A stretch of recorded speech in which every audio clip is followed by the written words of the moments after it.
everyone, welcome back to Blatantly Bookish. I'm Marissa, and today I'm here to do a review of Sarah Waters Fingersmith, which I read in February. So this review is a bit belated, but this is just such a wonderful book, I wanted to be able to tell you a little bit about it.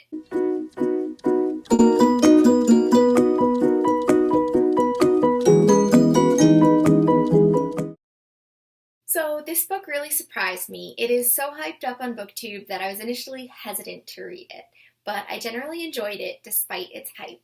I think it's a great book for anyone who likes historical fiction, and specifically the Victorian period, and also for those looking to transition from YA to literary fiction. This book follows the main character of Sue Trinder in Victorian London. She's an orphan who grew up in the care of Mrs. Suxby and her family of petty thieves. It's about her life and her fate and how it's inextricably linked with another girl growing up in a mansion outside of London. I don't want to say much more about the plot because that would spoil it, but it's safe to say that if I made this plot sound dull, it is anything but. There are so many twists and turns, so many in fact that if I had any criticism of the book, it would be that perhaps there are too many twists and turns. One, that makes reviewing this book without spoilers pretty difficult. I'm trying though.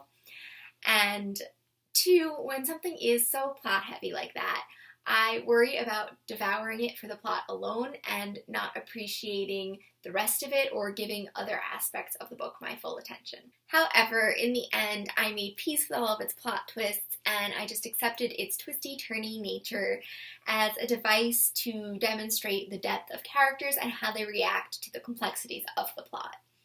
Still, I think the amount of plot twists was a bit indulgent, to say the least. The book also does an interesting job of inverting notions of class and respectability in the Victorian period.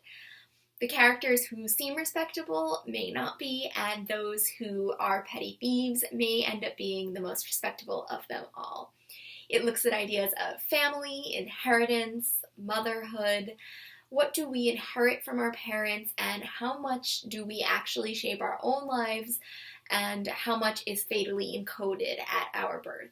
Of course, this is linked with concepts of class and the ability or inability to change one's station during Victorian times.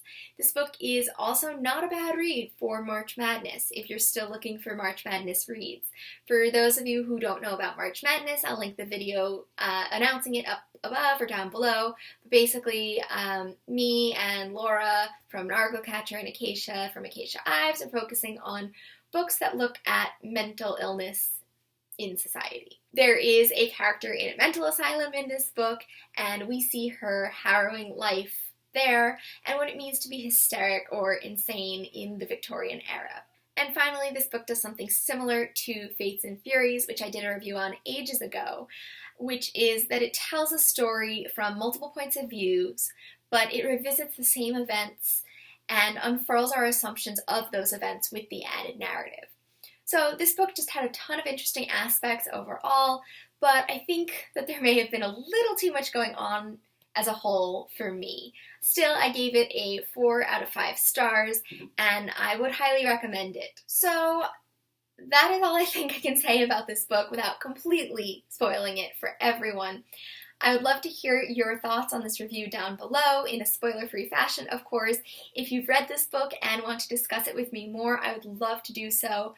But I'm thinking that if you can't do it in a spoiler-free fashion, perhaps you should email me. My email address is down below, or message me privately, or something of that nature. So I look forward to seeing you in another video soon, and until then, happy reading!